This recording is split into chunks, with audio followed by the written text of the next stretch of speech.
Okay, I'm going to get this going. Hi, I'm David Stalker, and I'm the president of EuropeActive.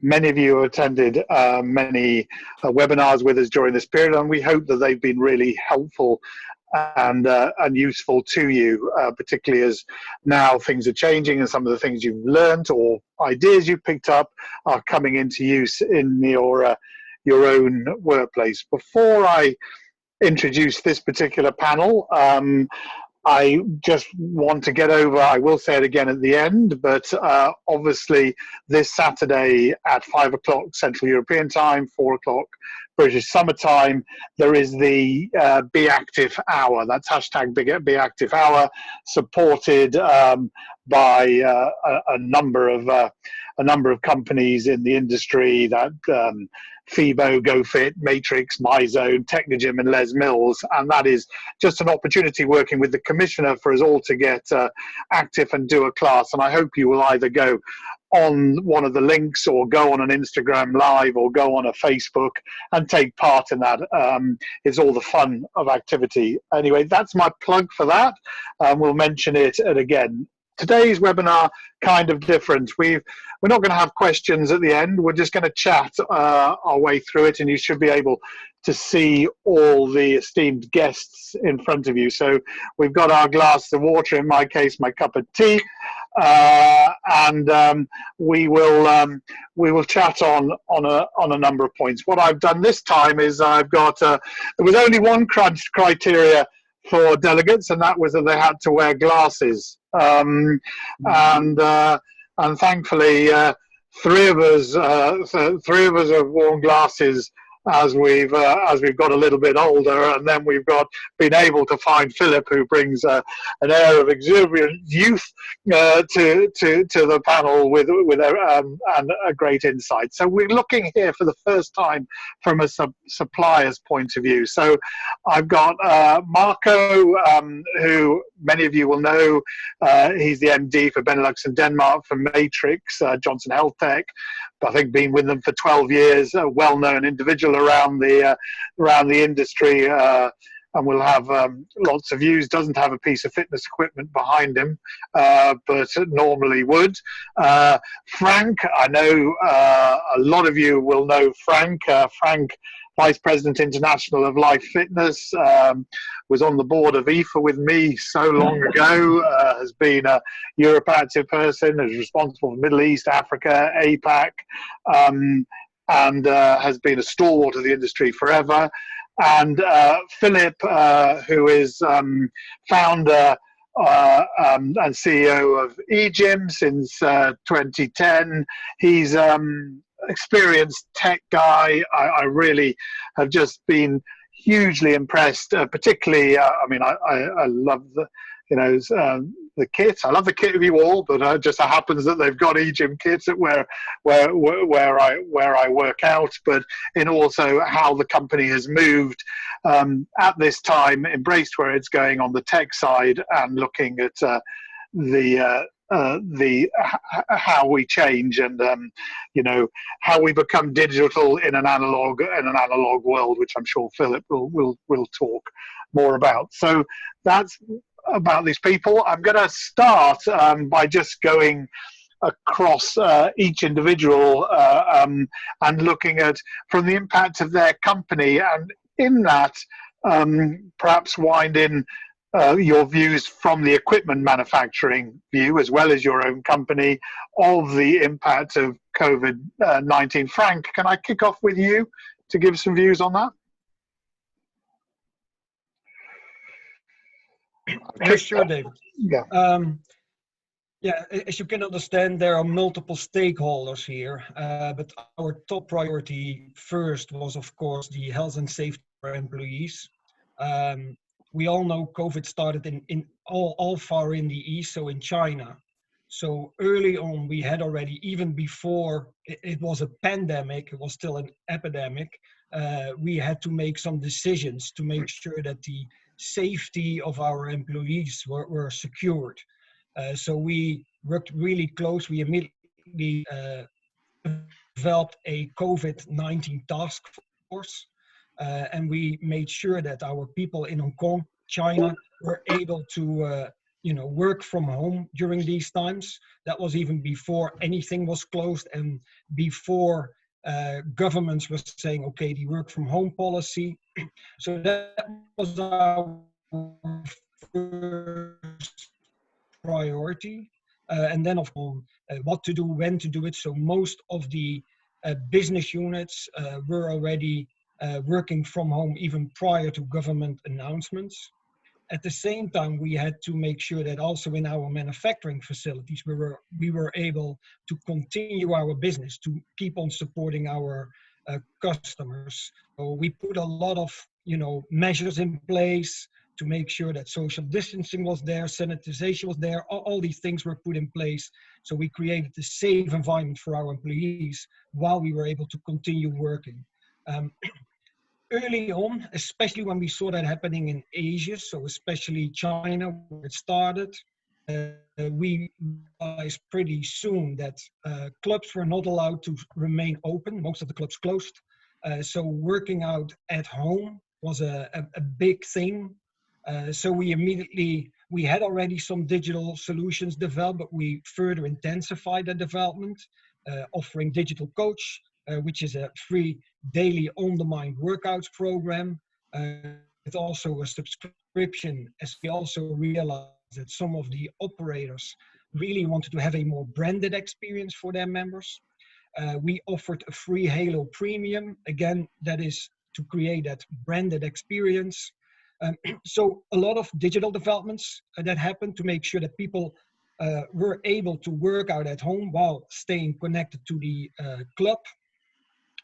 Then what we saw is also from a retail perspective, retail business was just flying. The amount of units, it was just like almost unbelievable how fast that moved. So that was definitely an area that we had to support very fast. And then also, last but not least, I would call the community as one of the stakeholders where we early on started. That was an initiative from persons in one of our factories in Owatonna, started to produce masks that we were able to provide first to our own employees, but then also made it available for a broader audience. And then we started also an initiative to work with a hospital, because when everything also moved all the way west to the US, there was a need for temporary hospitals, but there weren't enough temporary beds. So we worked with a medical company to also start producing that for that company. Thanks very much, Frank. It's fascinating. Yeah, the home thing, I guess you could predict in some ways, but actually the extra things that are happening. Marco, over to you. I was in Asia in January, and I think it was on the way back that we heard from Corona, COVID, and then short after that, Chinese New Year was going on, and then I heard that our factory would not open before the 10th of February because of a close down and lockdown due to the Corona situation. And at that time, I was still so naive to think that it would only stay in Asia. And then it came to Europe, and then we saw that all of a sudden we were also in a lockdown in Europe, and especially for us in the Benelux, Denmark, France. And I have to say that was the phase of a shock. 2 weeks before that, we didn't even close to realize what kind of impact this had for our company. So we were shocked, and it also had an enormous revenue impact. So all clubs are closed. So you can imagine that the revenue of our company went down big time. And the same as what Frank mentioned, in the consumer part, it tripled or quadrupled the numbers of the last year. So it was enormous impact on the upside for the consumer business. But after that, we saw a phase of kind of a survival atmosphere coming up. So everybody wanted to do something and wanted to have action. And there was a lot of creative minds in the company who sat together and built things to offer to our customers, because all our customers were also having big question marks. What is going to happen? Are we going to survive this? And I can say that we are now in a phase of that we are preparing on the best reopening possible, and that's where we are now. And yesterday we were in a shock again when we saw that still the government wants to open up clubs maybe in September, but we still don't have a date. So it's kind of a difficult period for us all. Yes, I can say that. Thank you, Marco. Yeah, a difficult time, and we see what's happening. Philip, lastly on you, and then as you answer this, I kind of want to move on, because it'll suit your area, onto your views on this sort of digitalization mentioned by Frank as well.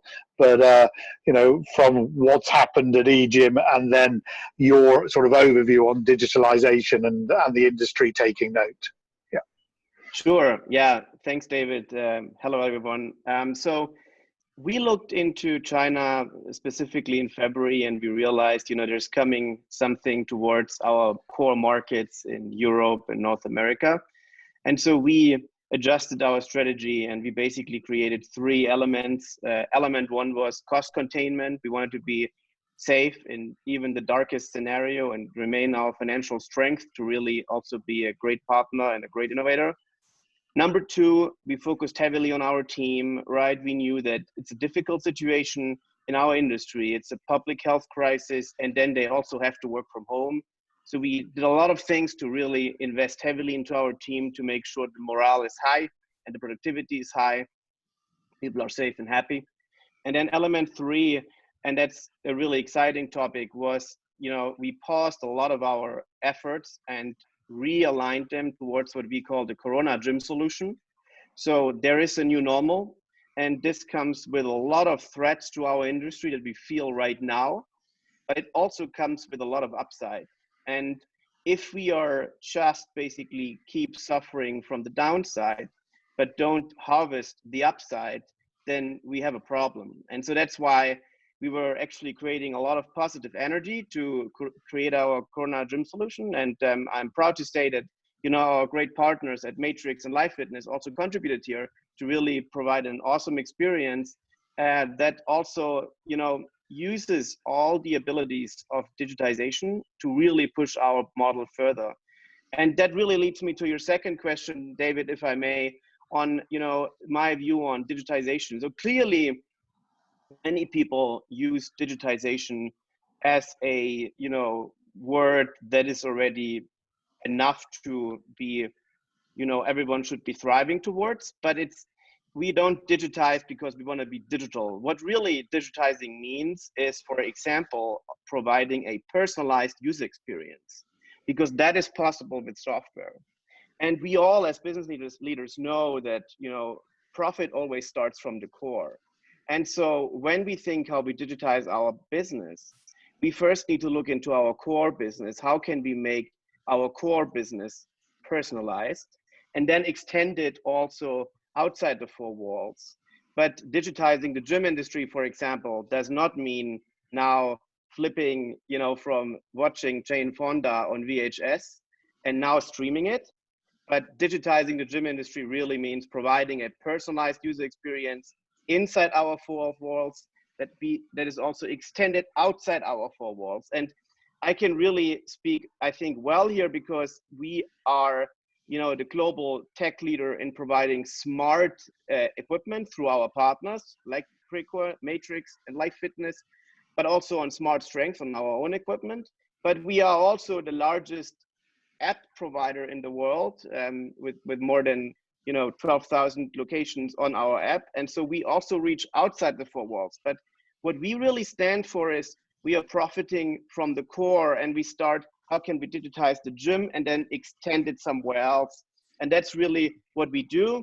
So think of a gym, you know, you walk on the training floor and all the equipment knows you already and sets up automatically and guides you through a perfect workout tailored towards your body and your goals. And then in your app, you also find the workout data that then engages you in this app, and you have challenges, you connect third-party, you know, apps and variables and so on, and you can engage. You might, you know, want to, for example, have a virtual PT session with the PTs from your gym. And so this is really our view here. And talking about the upside, what we see is EuropeActive has actively pushed this McKinsey study that 70% of the Chinese people post-lockdown claimed that they want to work out more and eat healthier to boost their immune system, which is especially in China, where I think the health awareness is lower than in Europe and North America. It's an incredible number. And so we developed a immune system boost program that's available purely digital, but also through our connected partners and our own smart strength, where we can make sure that people have all the parameters set for an most effective workout to boost the immune system. But at the same time, we manage the so-called immunosuppression right after the workout, where we are more likely to actually be infected. And that's something we want to prevent. And then we, of course, also provide our partners with all the, you know, all the marketing material. And then, you know, of course, we also prepare our operators for the requirements that will be there. And maybe we can talk more about it, because I believe this is indeed a new normal that we will have to live with for 1 or 2 years. And so that's why we also allowed now in our app to not only book classes, but the gym too. Yeah, I think that I can see Frank, because I spoke to Frank beforehand, and I like the idea of the new normal being for 2 years, and then we get to a normal Mark II, normal version 2.0, whatever it happens to be called. I do think on these apps and these developments, I think that everything needs to be measurable, I guess. So, you know, if we're going to capitalize on our opportunity in the health sector, we need to be able to measure this against, I don't know, let's say World Health Organization guidelines and intensity and the rest of it, which I'm sure you're tying in and things like that. Frank, just going to you on this digital platform, obviously you're working with Philip on some solutions, but you said about your home equipment and things like that. What is the Life Fitness's sort of view and stance and the way they're working in these partnerships? Yeah, so yeah, you and I talked earlier about the new normal, and I said I hate that word, because all researchers show that after 2-3 years of a pandemic, everything will be back to normal again. So it's just that matter of time, as Philip said. And I like what Philip is saying in regards to, let's say, that opportunity versus looking at all the risks. If there's one thing that's really shown over the last couple of months, is that working out is extremely important. Also, there were some questions, you know, will everything move into that digital environment? So, you know, what about the clubs? But it's interesting, if you listen to some of the webinars that have been given, there was also an interesting one with Chuck Runyon and the guy who produces Shark Tank. And the guy who produces Shark Tank was saying, so normally when he was able to work out in the gym, he was very disciplined and would be working out every single day. In his home, he's very fortunate. In his home, he has a home gym. But he said it's more challenging. Although I have everything available to do everything at home, although I have all equipment there, I have digital there, everything there. And so that tells us that the gym is much more than just a place to work out. It's a place to meet with people. So I do believe where there is maybe some concern with some operators, I think you should be concerned, because the health club is much more than a place where people work out. At the same time, the last couple of months have shown that that hybrid model, working out in the club as well as at home, most likely will be the new norm, where people, you know, Philip talked about the immune system. COVID-19 has shown that the people who are being, who, you know, died, are the ones who are not healthy and obese. So working out is extremely important. That's what this COVID-19 has shown. And we also know that working out in a gym, the average times per week is 1.5.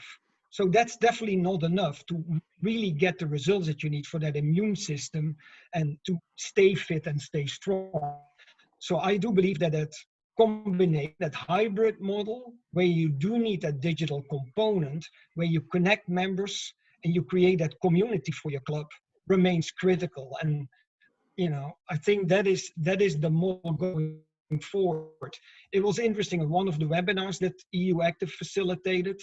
I think Humphrey Cobbold as well as René Moos were saying, they tried to offer it just as a standalone membership, and they found out that not that many people were using that. But when they integrated it into the membership with a bit of an add-on, much more, I think it was up to 30% of their members were using that combination. And maybe in the future that it could also be a new business model for clubs, where they start selling home equipment with a digital component. So now you're just a member of a community where you can work out in the facility as well as at home, but still stay connected to that facility.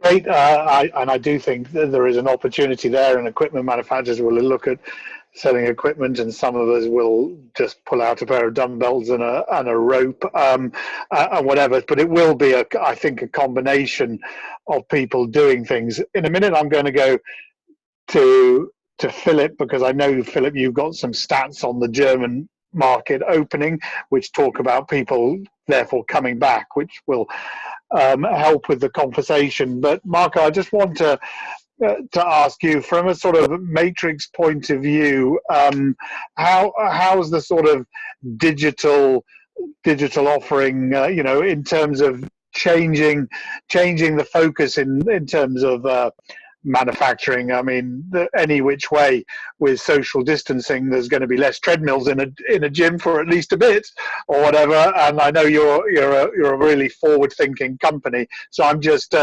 curious from that point of view of how are Matrix approaching that challenge? Well, non-COVID related, there was already rolled out an infrastructure of connected solutions, Matrix Total Solution, Matrix app, everything connected with each other. But most important of that infrastructure was the connection to the rest of the world. So with wearables, specifically also with eGym, a very good connection with the eGym equipment, but wearables, with other apps, with virtual gym. So the word open connection is in that platform the most important one. And COVID-19 related, we have seen that due to the lockdown and due to the closing of all the fitness clubs, that this part of training at home and doing workouts with apps and with workouts with the Matrix community app has become an enormous boost and will develop much quicker and faster and better than it would have been without COVID-19, as far as I can estimate. Yeah, I think you're right, Marco, and I think you're pointing there to that true open API, which has been avoided sometimes, as we all know, by various people.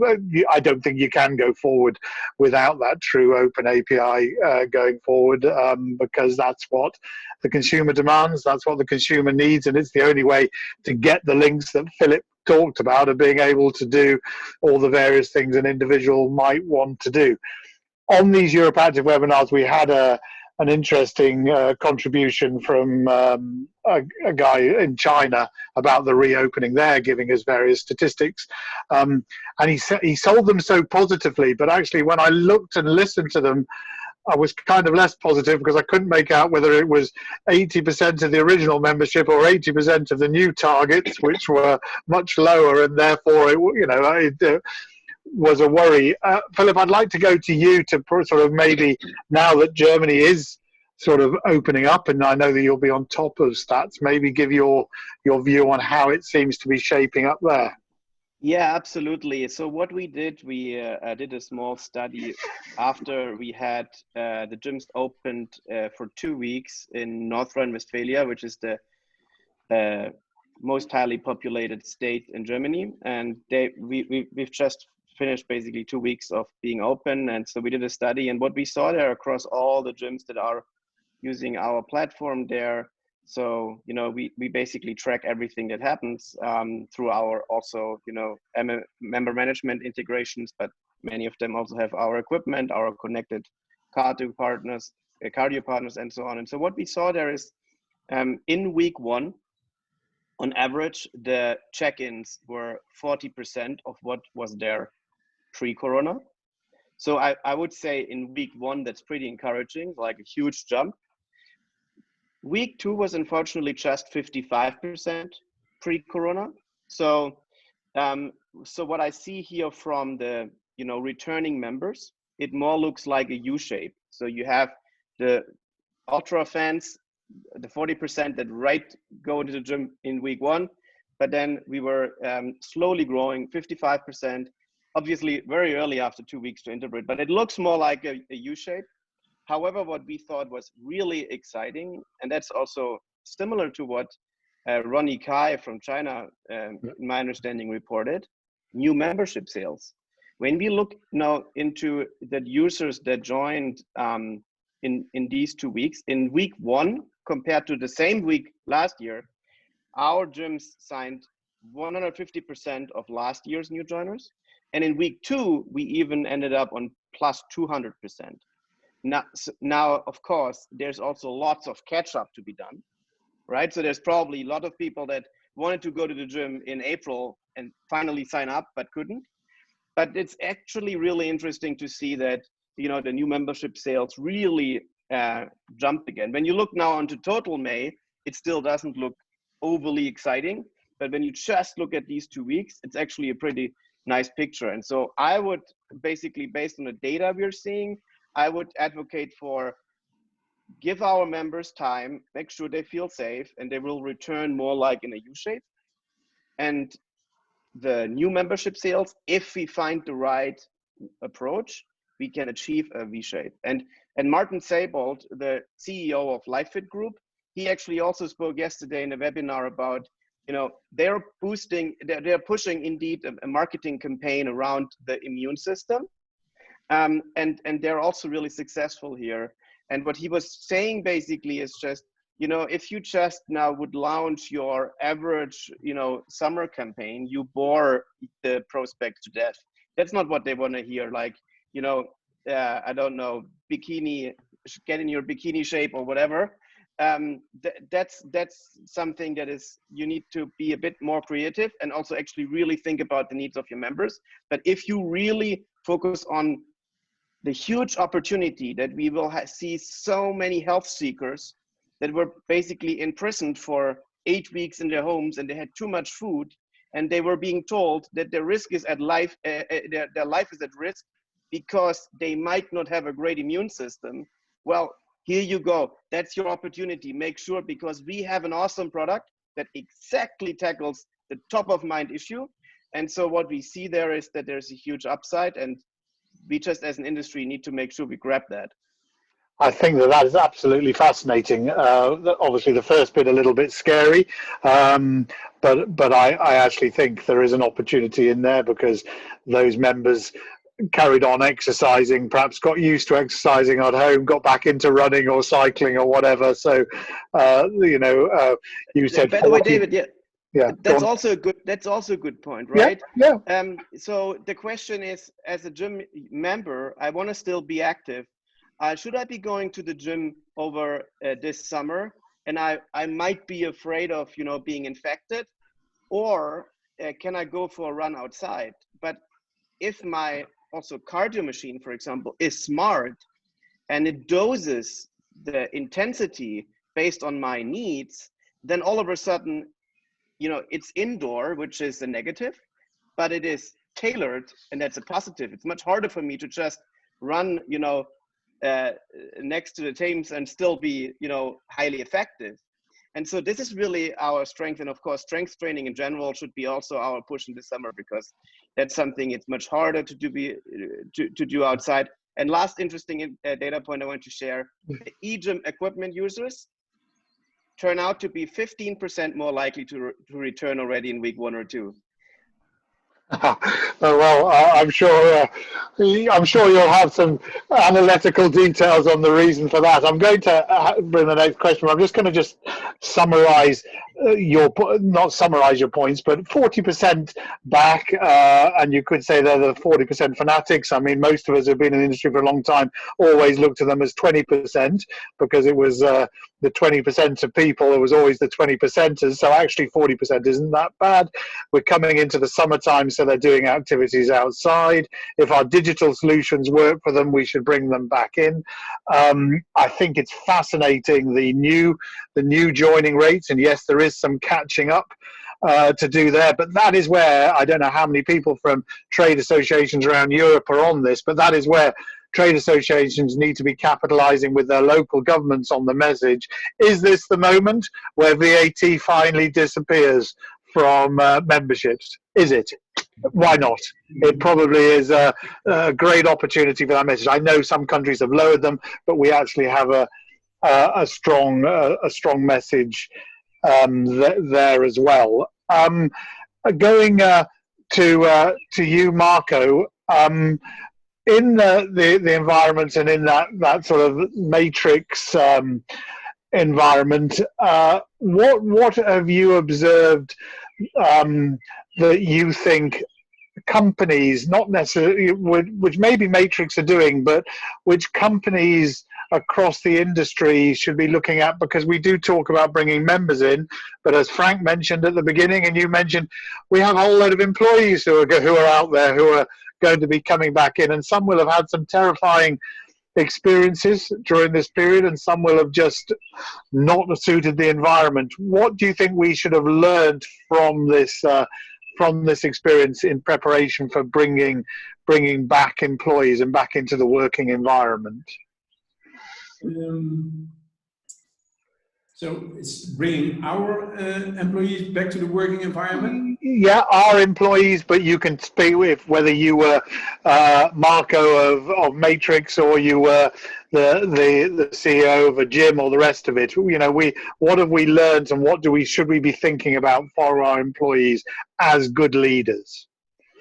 Well, I think what we are doing now is preparing the team. They're already going outside. And, at this moment, it's the most important part is how can we help, how can we support, and what can we do to help our customers to get more members, or give the members a feeling of that it's a healthy environment in a fitness club. So, for example, we have a product now which cleans the air for virus material, and that's proven plasma technique, and that can help to give the environment, the members feeling that the environment is safe for them to train. So that's how we try to help to get back to the situation where everybody can do what he wants to do or she wants to do. So that's one point. Is that the direction you want to go? It is the direction, because it's creating a better environment. I just look at some of these videos. We've seen videos of clubs in China and clubs in Taiwan reopening, and I look at the procedure, and temperature was taken at the door, and then I almost had to walk through a sheep dip in order to get into the place, and then I had to put a mask on and the and all the rest of it. And I'm not saying it's wrong, but I try and transfer it over to a European mentality, and I struggle. But I also I'm thinking from the point of view of those instructors. We all go to supermarkets, and these people are working there, and we need to be conscious. We are short as an industry of instructors. We need instructors to be coming back to work in this industry, and how do we make this attractive to come back in and encourage people to work in an environment where they're right next to someone sweating like mad who's really hot and breathing heavily? That sort of personal feeling. Yeah. Well, this industry has been in the past and will be in the future very attractive for people to work in. So I don't think it's a problem to get people working into our industry. And what about those rules? Well, governments put rules in a handbook to make the fitness club and the supermarket and everything where you go as safe as possible with the knowledge from today. But every day we learn new facts about the virus. And for example, it becomes more clear that when you put open all windows and open doors, that it's much better for the end result than washing your hands every 10 minutes. So, or sweating is also not spreading the virus.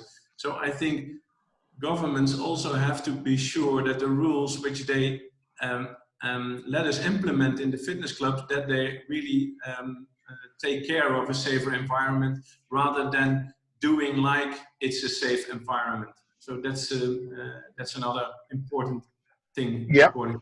Yeah, I think the environment will be crucial. What we can't afford is for us all to be anxiously to go back, and then because we've got those rules incorrectly, that a gym ends up being a hotspot for another launch of this virus, and everything is closed.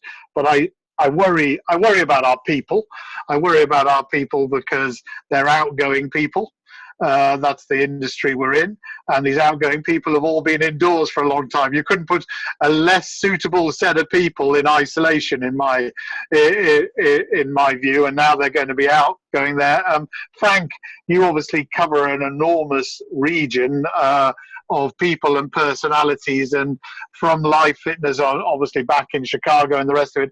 How are you looking at your people coming back into the mainstream and working again? Sorry, before Frank answers, can I add? Sure, Marco. Because I think it's very important for everybody to know. Always when I call a customer or when I'm talking to a customer, I'm asking, how were you doing? And do you have members who had corona or who were dying? And a lot of these companies are having 400, 600,000 or 1,200 members, and they know their members. And hardly any one of them answered that they had corona victims in their member. So we do not want to be a super spread event, but I think because of all the people in the clubs work on their immunity every week or every day, I think it's a safer environment than a church and where mostly elderly people are in one closed room. So sorry, Frank, for interrupting. No, that's very interesting, Marco. Go on, Frank. No, to add to what Marco is saying, because I think he's absolutely right there. I think also, and you see that in Sweden. Sweden has approached how to address COVID-19 in a very different way. You know, they are saying, okay, the people are responsible for their own health and didn't go into a lockdown or intelligent lockdown as many other countries. I do believe that people who are going into facilities or fitness centers or, you know, in a corporate environment, wherever, that they already are more health conscious. And so if they feel, oh, I'm not feeling that well, they would not even go to the facility because they are health conscious and they are much more aware of the fact that they put others at risk when they would do that. So I do believe there is a responsibility within the members. Yes, is one when you come into a facility, temperature checks and those things. But I think the most important piece here is the responsibility of the persons themselves, where you can organize everything around it, but if you're not feeling well, don't go to a facility to prevent that. So I think that is an important one. I also want to come back, and I know I'm not answering your question right now, but you mentioned earlier on, you know, lesser treadmills, for example. I do believe, and I see that on the telly all the time, where they just put crosses around, okay, so you can use treadmill 1, you can't use treadmill 2, and you can, and all these things. Now, maybe people need to start thinking differently, because if you look over the last couple of years, free weight training and functional training has grown significantly. Yeah. So if you look at the square meters allocated to those areas, those are huge areas. And then you have also your group X area. So maybe, and that's, you know, the challenge with functional training and free weight area is much more difficult to clean all the time. because every time when somebody touches it, you should clean it. Very challenging. So maybe, and I see already some of the operators, because one of the things that I see within COVID is creativity from entrepreneurs, from operators. They are doing functional training, personal training, and those kind of things more at home, outside. And then so they create more space, so the treadmills can be much farther aside, so you don't are running beside somebody, even if it's 1.5 meters. So if you do a very new setup in your club, and most of the equipment, except for treadmills, is without power, so you can move things around, then you can create an environment which is much safer. And then with the responsibility also for the people who are more working on their health, so more health conscious, I do believe that's a very strong message. So create an environment, but all the environments are not, preventing if somebody's ill and comes in, that there will be people affected. So it's the responsibility of the person and creating this environment that will go hand in hand. Frank, I love the creativity of just ahead of this happening. We all know there was the move, as you said, to the functional bit, and I, myself, having started my career as a personal trainer, suddenly find myself setting up circuits in the garden, which is just the old-fashioned word for functional training, and the opportunity to do that, but use the club for those things that I can't possibly have or don't have the space for, like treadmills and the cardio training. It's an interesting concept, and both of you spoke there very clearly about, yes, we can only do the best we can do, and people shouldn't be going to the place if they're not feeling great. Philip, I know that from your point of view, that when this sort of happened, you had a big focus on your people. You mentioned it in your opening. It was your number 2 was team, so I'm interested in your view both on your team and teams, because I have to be honest, it's my job to, I suppose, create a little bit of difference of opinion here. I am less sure or confident about a rush of people rushing back to work in our fitness facilities at a point when we need them, and training providers need to be aware of that. But I'm interested, Philip, from your point of view. I mean, we're talking now about humans, so yeah. Let's be human, right? Yeah. Humans have questions. And so, for example, what we did is I have every Monday a all-hands meeting virtually right now. It's Monday afternoon, so all the in Europe, and Monday morning for all our US team members. And then in this call, they dial in, and 20 minutes is a section where I talk about what is right now on my mind. I share just everything that is right now important to me, extremely transparent. I, point to some interesting data points I've been seeing. Then 20 minutes is, one of the eGymies presenting something they work on right now. And then one time slot of 20 minutes is, we have a tool there where everyone can ask any question they like. The team can upvote the questions. And I just, for 20 minutes, I always go through all the questions and answer them, instantly. So it's not a well-prepared, nice political statement, but just I give a clear and frank answer. And that's really what people in such an insecure time need. They need absolute clarity, and they're fine if you answer that you just don't know right now. But what they don't want is there something going on I'm not aware of? Or how should I think this way or that way? And so even though everyone is sitting right now in their homes, you can really well connect to them. I always want to say, you cannot create a human relationship via video call, but you can maintain it for quite a while. And this is really what we do right now with regards to our people. With regard to our facilities, I really think, and that's something I really want to stress also with regard to our industry publications. I mean, this is a health crisis and we have the solution. So let's not only talk about the downside, but about the upside, but maybe even consider ourselves as first responders. We have to be there, but we have to make it in a way that is safe, of course, for our teams. And there are ways, and we can do that, but we have to basically approach it with a positive spirit and with like clear systems in place. We shouldn't, you know, all the time doubt everything, but rather trust our governments and you know, approve their regulations. But then within these regulations, just make sure that we can serve our members well. There's absolutely a lot of ways. It will also require just being more, you know, personalized, being a bit more prescriptive, so that people don't cross paths or so in the gym, right? What we don't want to create is this, like a supermarket situation where you are in the supermarket constantly, you know, bumping into other people, but then at the cashier, you need to have those spaces, right, again, to the same people. So there's some thinking that we need to do, and some will do it really well and some won't. And the people that will do it really well will serve us well, and maybe, you know, really help us as an industry to transition from, sorry to be a little longer answer here, but you know, our industry, what I find interesting is, from everyone who goes to the gym, let's say 10% are expert users, 10% are highly engaged users that use even personal trainers, and 80% are health seekers. So normal people, everyday Joe, going to the gym, I have some back pain, I want to lose a little weight.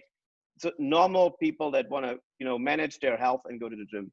So while this group is a majority of our existing members, from all the 80% that don't go to the gym, a majority seems to think that we are still pumping iron and dropping weights and wearing tank tops.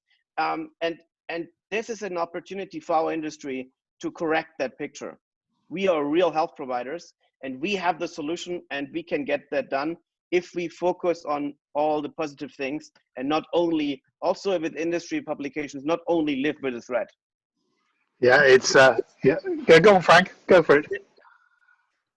Can I add to what Philip said in the beginning when he talked about how do you engage your team?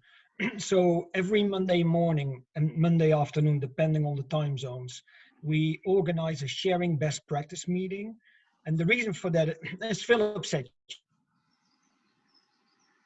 people engage at the same time. There's a lot of creativity. So can you energize all that creativity within your team? So that's why we started immediately with sharing best practice meetings. I always say there's three types of people. One, those who make things happen. The other one, those who watch things happen. And then the third, those who wondered what happened. And within your team, there's always people who make things happen. So they come up with creative ideas. I remember in one of the first calls that we had, our partner in Turkey, AKS, came up with a great idea, because clubs were not open. Even professional athletes were not allowed to train. So what they offered is working with one of the operators in Turkey. The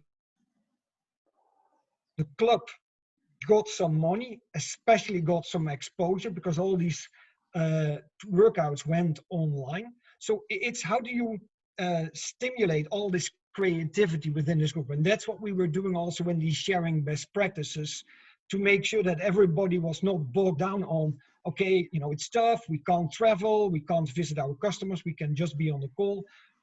And moving that into how can we create using what is still possible with all the opportunities we had. So to add to what Philip was saying in the beginning on how do you engage your teams.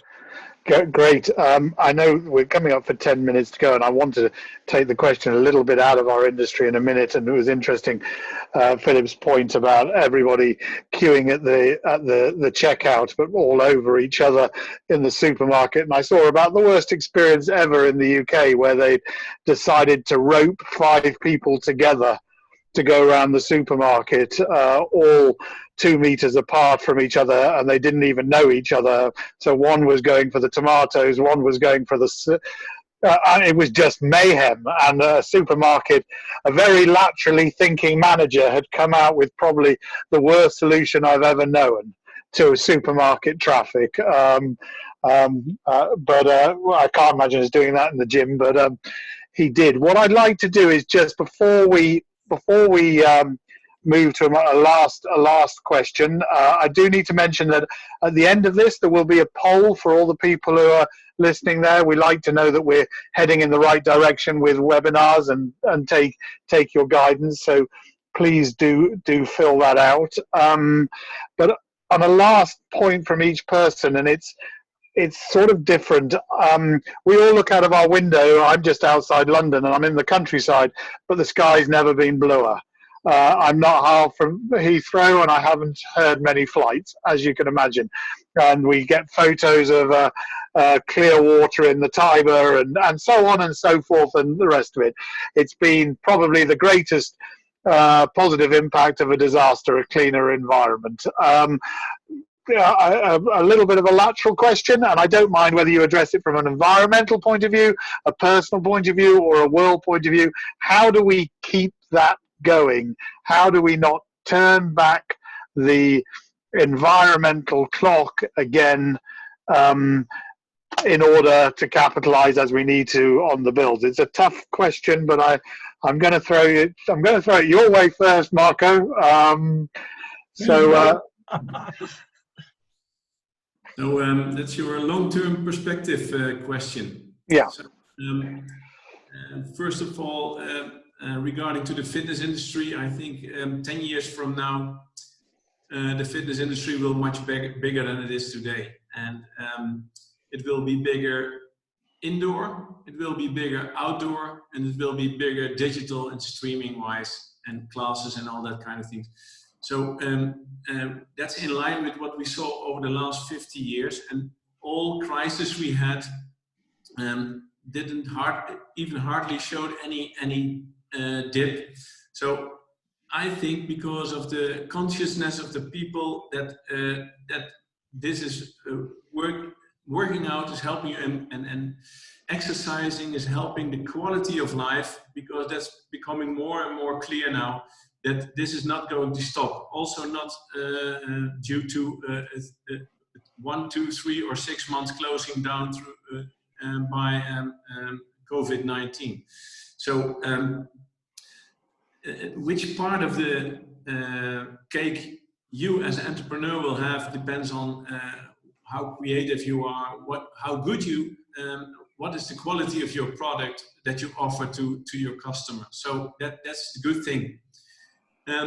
With or without Corona, some fitness clubs would not have made it in the future. But this Corona is a very hard, tough thing, which will some entrepreneurs not help to survive.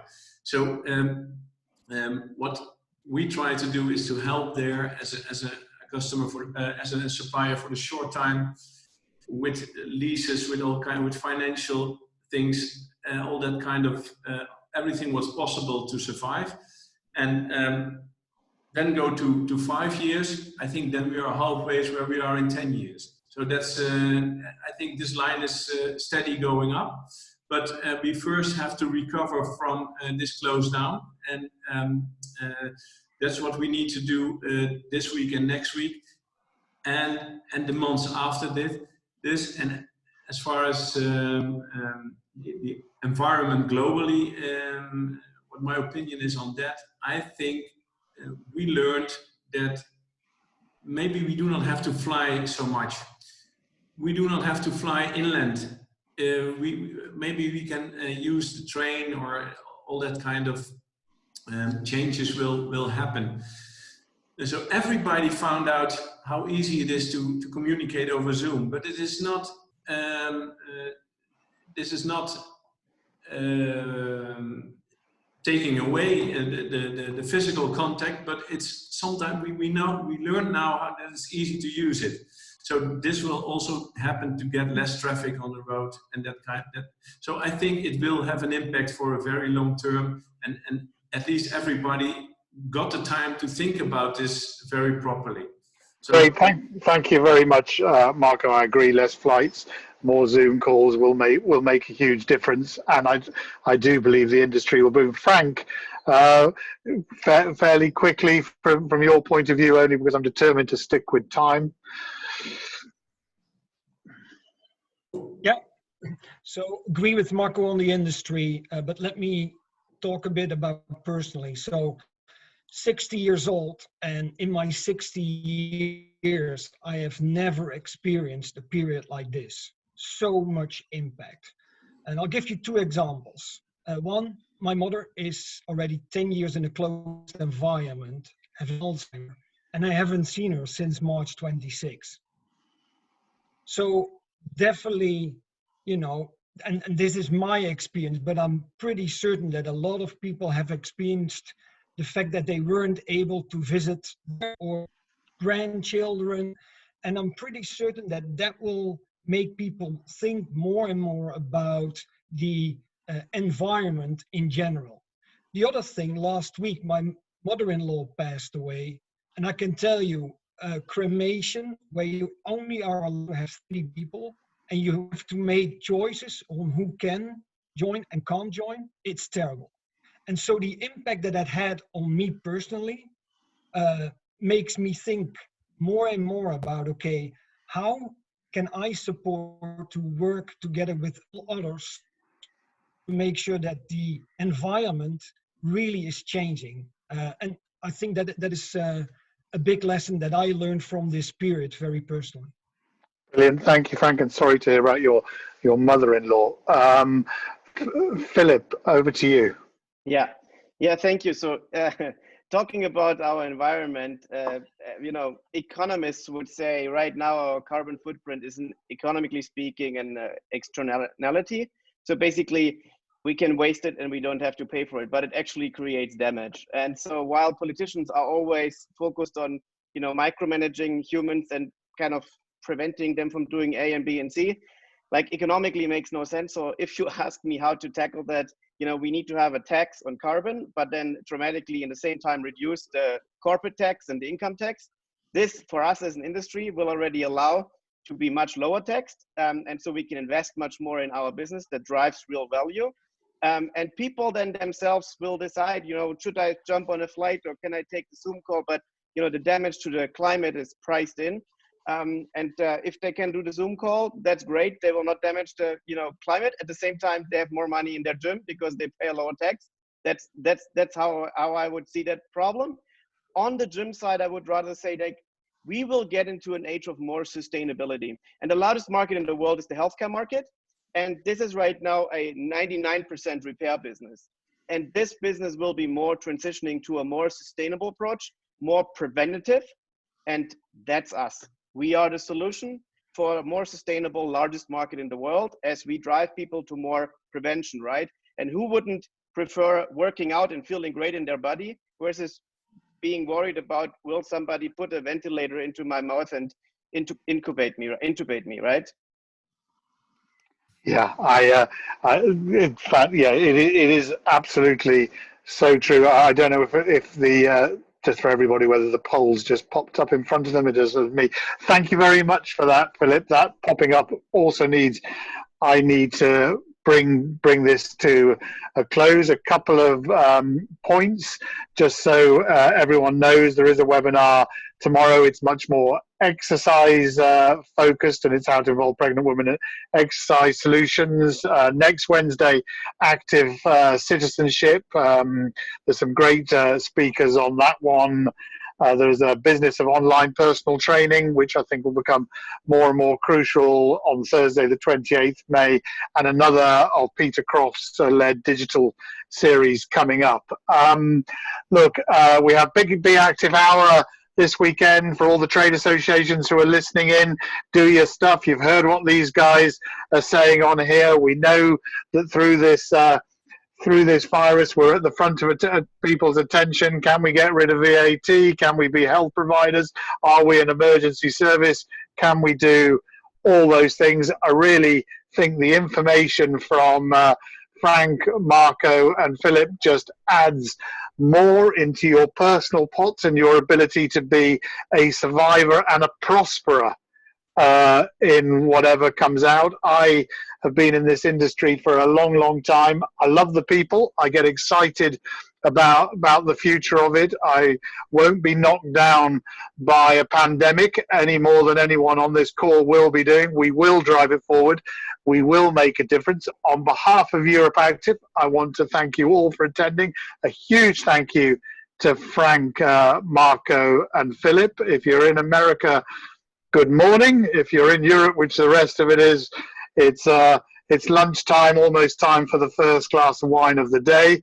And if you're in Asia, you can go to bed now. So thanks to everybody. Thanks for coming along. It was great having you on board. Cheers and goodbye. Thank you. Bye-bye. Bye.